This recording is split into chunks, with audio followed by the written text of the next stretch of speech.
नमस्कार दोस्तों, मैं मनोज रांगेरा आप सभी का डागुर्स ऐप पर हार्दिक स्वागत, हार्दिक अभिनंदन करता हूं।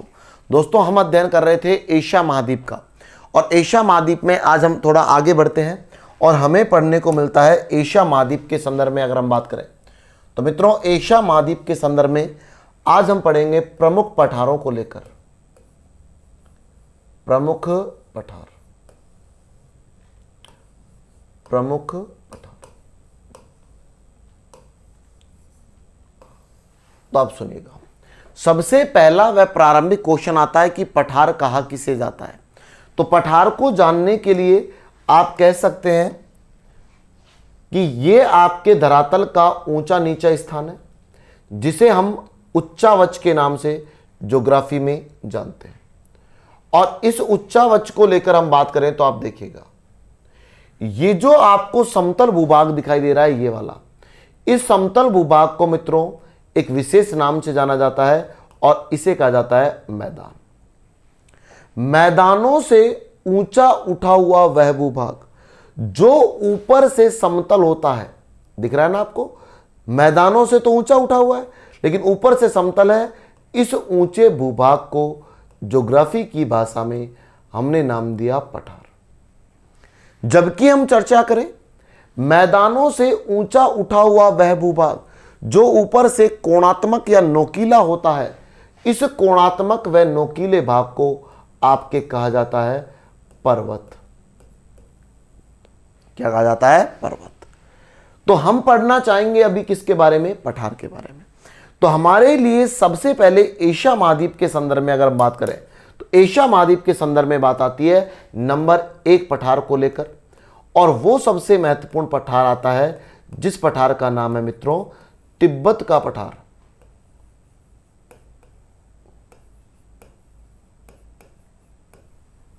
तिब्बत का पठार। और दोस्तों, तिब्बत के पठार को लेकर पहला क्वेश्चन आता है कि हमसे पूछा जाता है कि तिब्बत का पठार स्थित कहां पर है। तो अगर इसकी लोकेशन को लेकर बात आती है तिब्बत के पठार को लेकर, तो हमारा जो आंसर आएगा वो आंसर आएगा तिब्बत का जो पठार है वह स्थित है तिब्बत क्षेत्र में। तिब्बत क्षेत्र में यह देखने को मिलता है, या आप इसको कह सकते हो इसका जो संबंध देखने को मिलता है वह आपके किस देश से देखने को मिलता है? चीन देश से। यह तो रही इसकी प्रारंभिक बात। अगर हम इसको थोड़ा और विस्तार से पढ़ें तो यह हमारे देश की स्थिति हमें इस प्रकार देखने को मिलती है दोस्तों।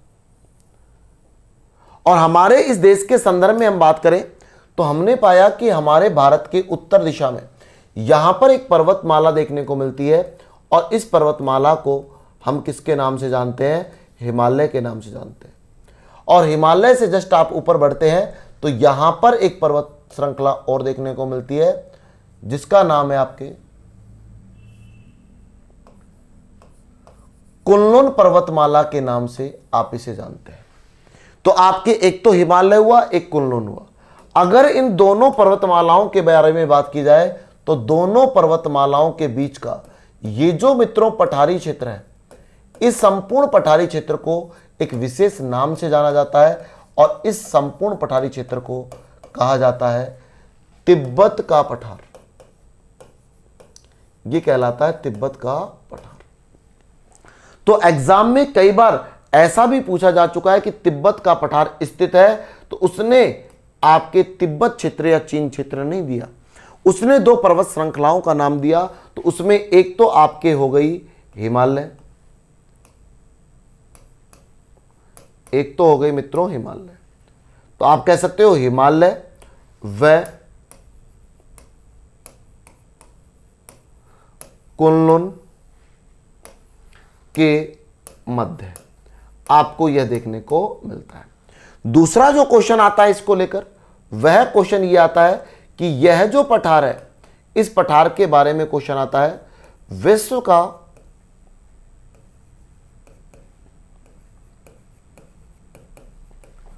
सबसे, यह मित्रों ऊंचा पठार है कि विश्व का सबसे ऊंचा पठार अगर कोई है तो वो पठार है तिब्बत का पठार। और अगर विश्व का सबसे ऊंचा पठार है तो साहब हम जानना चाहेंगे इसकी ऊंचाई को लेकर। तो हमें इसकी जो ऊंचाई बताई जाती है वह आपके बताई जाती है 5000 मीटर इसकी ऊंचाई देखने को मिलती है। यह हुआ हमारे नंबर 1 पठार जिसका नाम था तिब्बत का पठार। अगर हम आगे बढ़ते हैं नेक्स्ट, तो नेक्स्ट क्वेश्चन आता है दूसरे नंबर पर एक पठार आता है और इस 2 नंबर के पठार का नाम जानना चाहें तो इसका नाम आता है अनातोलिया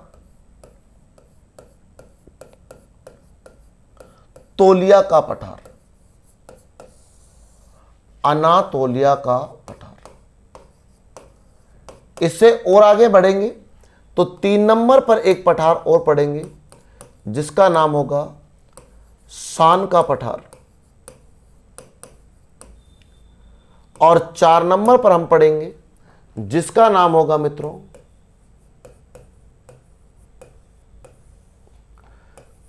कायनी का पठार आपको देखने को मिलता है। अगर हम बात करते हैं नेक्स्ट, तो 5 नंबर पर हमें एक पठार और पढ़ने को मिलता है और इस पठार को जाना जाता है किसके नाम से? मंगोलिया के नाम से, और नाम आता है मंगोलिया का पठार। तो आपके पास कितने पठार आ गए? 5। अगर इन 5 पठारों को लेकर बात करें तो 5 पठारों के बारे में क्वेश्चन सुनिएगा। सबसे पहला क्वेश्चन पड़ता है अनातोलिया का पठार, कि अनातोलिया का जो पठार है इसका संबंध आपके कहां से है? तो आप बता सकते हैं इसका संबंध टर्की या तुर्की देश से देखने को मिलता है। जबकि आपके सान व कायनी का जो पठार है, इन दोनों का संबंध आपके जो देखने को मिलता है वह आपके देखने को मिलता है म्यांमार देश से इसका संबंध देखने को मिलता है। और मंगोलिया के पठार की बात करते हैं, चर्चा करते हैं, तो जैसा कि नाम से प्रतीत हो रहा है कि मंगोलिया का जो पठार है वह आपके किस देश में स्थित है? मंगोलिया देश में इसका संबंध देखने को मिलता है। ये 5 महत्वपूर्ण पठार आपको एशिया महाद्वीप के संदर्भ में लर्न रखने हैं, याद रखने हैं। अब जरा आगे चलते हैं। आप देखिएगा ये हमारे भारत की स्थिति देखने को मिलती है आपको, ये भारत। और इस भारत में हमने जैसा कि देखा कि यहां पर एक पर्वतमाला, और इस पर्वतमाला का नाम हमें पता है कौन सी है? हिमालय। और यहां पर एक पर्वतमाला, इसका नाम जानना चाहें तो इसका नाम है कुनलुन। ये हम पर्वतमाला वाले टॉपिक में पढ़ चुके हैं। और यहां पर आप देखेंगे तो यहां पर भी आपको एक पर्वतमाला मिलेगी और इसका नाम होगा दोस्तों हिंदू कुश। दिख रहा है दोस्तों? हमने अभी कुछ समय पहले पढ़ा था कि आपके ये जो कुनलुन पर्वतमाला है और ये जो आपके हिमालय पर्वतमाला है, इन दोनों के बीच में बात करते हैं तो यहां पर हमें एक पठार मिलता है और इस पठार का नाम था तिब्बत का पठार। क्लियर? जबकि हम चर्चा करें और आगे चलते हैं और आगे चलकर चर्चा करते हैं तो आप सुनिएगा, इन दोनों के ऊपर जहां से इन पर्वतमालाओं की उत्पत्ति होती है, जहां से इनका उद्गम होता है, यहां पर हम अगर देखें तो यहां पर आपके एक स्थिति मिलती है और इस स्थिति को एक विशेष नाम से जाना जाता है और इसे कहा जाता है पामीर की गांठ, या इसी को पामीर की गांठ ना कहकर पामीर ग्रंथि के नाम से भी इसे जाना जाता है। और इसी पामीर ग्रंथि को कई बार पामीर का पठार भी कह दिया जाता है।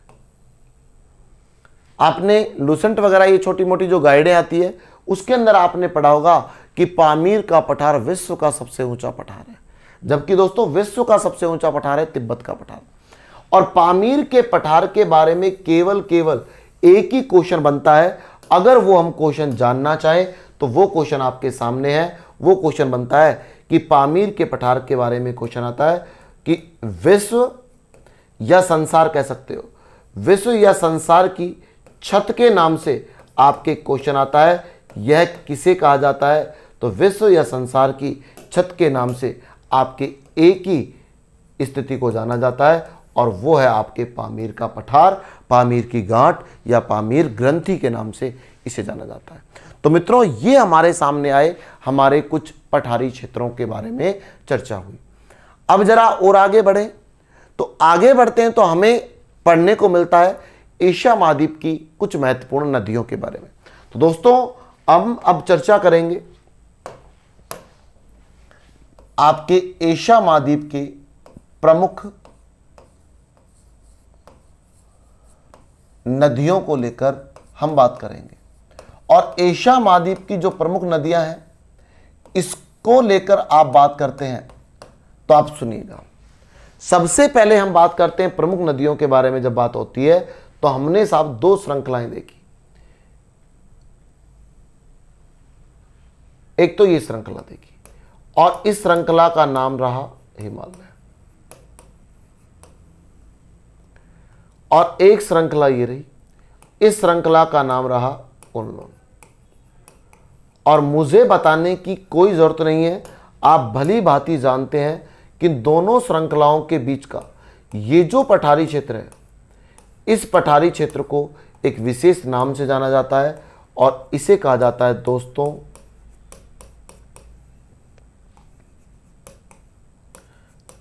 तिब्बत का पठार, इसे कहा जाता है। और अगर हम इस तिब्बत के पठार को लेकर बात करें तो हम बता सकते हैं कि इस तिब्बत के पठार के बारे में कि यहां से आपके एक जलधारा निकलती है और यह नदी बहती हुई आपके आगे जाकर एक जलराशि में गिर जाती है। उस जलराशि का नाम जानना चाहें तो उस जलराशि का नाम आपको पढ़ने को मिलेगा। इसका नाम है आपके पूर्वी चीन सागर। पूर्वी चीन सागर, हमने कहा पूर्वी चीन सागर का संबंध, तो बताया गया पूर्वी चीन सागर का जो संबंध देखने को मिलता है वह आपके देखने को मिलता है प्रशांत महासागर से, कि प्रशांत महासागर में इसका संबंध देखने को मिलता है। और रही बात इस नदी की, तो अगर आप नदी का नाम जानना चाहते हो तो नदी का नाम है मित्रों यांग टिसिक्यांग के नाम से इसे जाना जाता है। यह है यांग टिसिक्यांग नदी। तो आप देखकर मुझे अच्छी तरह से बता सकते हो कि ये अगर नदी इस प्रकार बहती है तो हम जानना चाहेंगे इस नदी का जो संबंध है वह आपकी किस स्थिति से देखने को मिलता है। तो पता चला इसका संबंध पूर्णतः एक ही देश से है और उस देश का नाम क्या है? चीन। तो देखो दोस्तों, आपके सामने कुछ क्वेश्चन बनकर तैयार हो गए कि हम एक नदी पढ़ रहे हैं, यह आपके एग्जाम के लिए महत्वपूर्ण नदी है। नदी का नाम है यांग टिसिक्यांग नदी। तो आपसे पहला क्वेश्चन तो पूछा जाता है कि यांग टिसिक्यांग नदी का उद्गम कहां से होता है, तो आपका आंसर आना चाहिए कि यांग टिसिक्यांग नदी का उद्गम तिब्बत के पठार से होता है। दूसरा क्वेश्चन आता है कि जहां नदी जाकर अपना जल डालती है महासागर के जिस स्थान पर, उस स्थान को उस नदी का कहा जाता है मुहाना। और एग्जाम में क्वेश्चन आता है कि यांग टिसिक्यांग नदी का मुहाना, तो आपके लिए आंसर आएगा कि यांग टिसिक्यांग नदी का जो मुहाना है वह हमें देखने को मिलता है पूर्वी चीन सागर, या जिसको हम प्रशांत महासागर के रूप से पढ़ते हैं। अब जरा और आगे बात करते हैं कि यांग टिसिक्यांग जो नदी है इसका संबंध केवल एक ही देश से है और देश का नाम क्या है मित्रों? चीन। अगर हम बात करते हैं इसी यांग टिसिक्यांग नदी को लेकर एक महत्वपूर्ण क्वेश्चन की, तो आपके एक महत्वपूर्ण क्वेश्चन आता है कि ये जो यांग टिसिक्यांग नदी है यह एशिया महाद्वीप की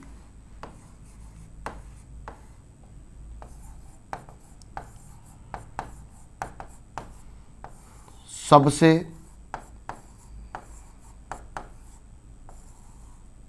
लंबी क्या बताई जाती है? नदी। कि एशिया महाद्वीप की सबसे लंबी अगर कोई नदी है तो वो बताई जाती है यांग टिसिक्यांग।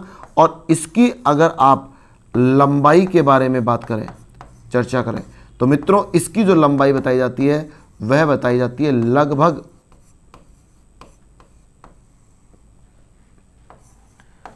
6300 किलोमीटर इसकी लंबाई बताई जाती है।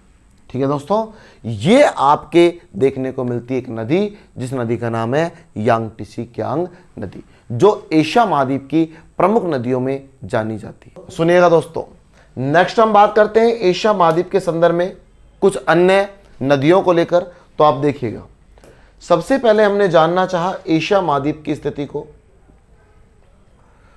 एशिया महाद्वीप की अगर हम बात करें तो हमें एशिया महाद्वीप का जो मैप है वह मित्रों लगभग इस आकृति में हमें दिखाई देता है।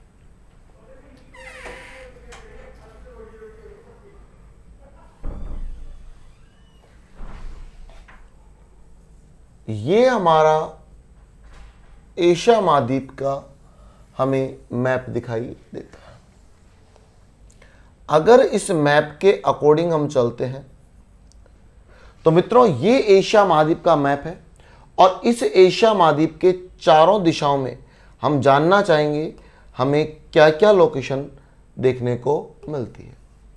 तो आप देखेंगे और पाएंगे कि आपके जो एशिया महाद्वीप है इसका उत्तरी जो भाग है, उस उत्तरी भाग को जब आप देखते हैं तो उत्तरी भाग में मिलने वाली जो जलराशि है उस जलराशि को आपके आर्कटिक महासागर के नाम से जाना जाता है। जबकि दक्षिणी भाग को लेकर बात करें तो दक्षिणी भाग को आपके हिंद महासागर के नाम से जाना जाता है। और आपके इस वाली स्थिति को देखें तो इस स्थिति को कहा जाता है प्रशांत महासागर। ये आपको स्थितियां देखने को मिलती है। और हमें पता है कि यहां पर आपके एक झील है, जिस झील को हम पढ़ चुके हैं, इसका नाम है कैस्पियन सागर झील। और यहां पर एक जो झील और पढ़ने को मिलेगी, इस झील का नाम पढ़ने को मिलेगा अरल सागर। यह है दोस्तों अरल सागर। अब हमने बात करना चाहिए इस एशिया महाद्वीप की तीनों दिशाओं में हमें पता चला यह स्थिति मिलती है। और यहां पर जो आपके महाद्वीप देखने को मिलता है उस महाद्वीप का नाम है यूरोप महाद्वीप। कौन सा मिलता है? यूरोप महाद्वीप। और अगर हम बात करना चाहें कुछ नदियों को लेकर तो आप देखिएगा एक नदी दोस्तों हमें यहां पर पढ़ने को मिलेगी, एक ऊपर जाएगी, एक इधर। ये हमें कुछ नदियां देखने को मिलती है। सबसे पहले जो नदी दिख रही है, इस नदी का संबंध यूराल पर्वत से होने के कारण इसे यूराल नदी के नाम से जाना जाता है। यूराल से आगे आते हैं तो आगे आपको देखने को मिलता है, इसे कहा जाता है ओब नदी। इसे कहा जाता है नेक्स्ट वाली को येनिसी। येनिसी के बाद आप नेक्स्ट बढ़िएगा तो आपको देखने को मिलता है लीना। लीना से और आगे बढ़िएगा आपको देखने को मिलता है कोलीमा। और इन चारों नदियों का संबंध रूस से है और चारों नदियां अपना जल डालती है आर्कटिक महासागर में। जबकि आप इसके इधर देखते हैं तो एक नदी और देखने को मिलती है और इस नदी का नाम है आपके आमुर नदी। आमुर नदी का संबंध भी आपके रूस से देखने को मिलता है और यह नदी अपना जल डालती है प्रशांत महासागर में। जबकि इससे और नीचे आएंगे आप तो यहां पर आपको एक नदी देखने को मिलती है। इस नदी का नाम इसे आपके कहा जाता है स्थानीय भाषा में पीली नदी और इसी को आपके चीन का आपके शोक कहा जाता है। और इस नदी का हम वास्तविक नाम जानना चाहें तो इस नदी का वास्तविक नाम है हवांगो नदी के नाम से जाना जाता है। यह चीन देश से संबंध रखती है और बहती हुई आपके प्रशांत महासागर में अपना जल डालती है। इससे और आगे बढ़िएगा तो आपको नेक्स्ट नदी देखने को मिलती है। इस नदी को हम पढ़ चुके हैं। इस नदी का नाम है यांग टिसी क्यांग नदी। और यांग टिसी क्यांग नदी का संबंध आप जानते हैं चीन से। इससे और आगे नीचे बढ़ते हैं तो आपको एक नदी और मिलती है जिसका नाम है केवल सिक्यांग नदी, जिसका संबंध भी चीन से है। और सिक्यांग, यांग टिसी क्यांग व हवांगो तीनों नदियां प्रशांत महासागर में अपना जल डालती है। दो नदियां आपको छोटी छोटी देखने को मिलेगी दोस्तों। एक नदी का नाम तो मिलेगा मेकांग नदी और एक नदी का मिलेगा नाम चाओ फ्राया। चाओ फ्राया नदी। और आपके इन दोनों नदियों को लेकर बात करें, इनका संबंध चीन, वियतनाम, कंबोडिया, थाईलैंड, लाओस ऐसे छोटे छोटे देशों से देखने को मिलता है और जल डालती है प्रशांत महासागर में। जबकि आपकी दो नदियां आपको यहां पर पढ़ने को मिलेगी। एक नदी का नाम आप जानना चाहें तो इस नदी का नाम है सोल्विन, और दूसरी नदी का नाम जानना चाहें तो दूसरी नदी का नाम है इरावती, और दोनों का संबंध आपके एक ही देश से देखने को मिलता है। देश का नाम है म्यांमार। जबकि आपके यहां पर देखने को मिलेगी नदी, इस नदी का नाम होगा ब्रह्मपुत्र,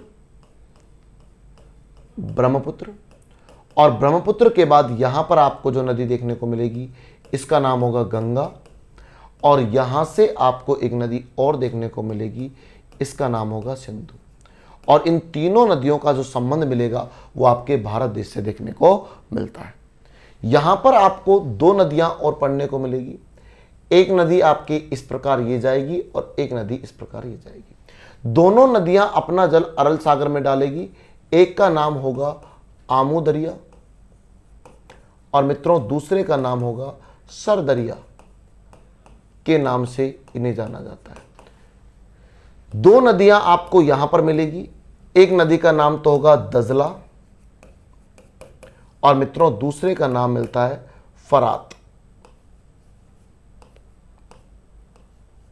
फरात के नाम से जाना जाता है। और दोनों नदियां आपके जाकर गिरती है फारस की खाड़ी में, और इस दजला व फरात की नदियों के बारे में कहा जाता है इसका संबंध मेसोपोटामिया सभ्यता से देखने को मिलता है। तो दोस्तों ये कुछ महत्वपूर्ण नदियां हैं जो एशिया महाद्वीप की नदियां हैं, ये आपको लर्न रखनी है। मैं एक बार रिपीट करता हूं, सुन लीजिएगा। यूराल, ओब, येनिसी, लीना, कोलिमा, आमूर, सबका संबंध आपके रूस से। जबकि आपके हवांगो, यांगटीसिक्यांग, सिक्यांग तीनों का संबंध चाइना से। मेकांग व चाओ फ्राया का संबंध कंबोडिया, लाओस, थाईलैंड, चीन से। इरावदी व सोल्विन का संबंध म्यांमार से। ब्रह्मपुत्र, गंगा, सिंधु का संबंध आपके देश से, भारत से। और आपके आमू दरिया व सर दरिया का संबंध कजाकिस्तान, उज्बेकिस्तान से होते हुए अरल सागर में। और दजला व फरात का संबंध आपके मेसोपोटामिया से, जिसको आज वर्तमान में इराक नाम से जाना जाता है। तो दोस्तों आज के लिए इतना, फिर मिलते हैं ब्रेक के बाद। जय हिंद, जय भारत।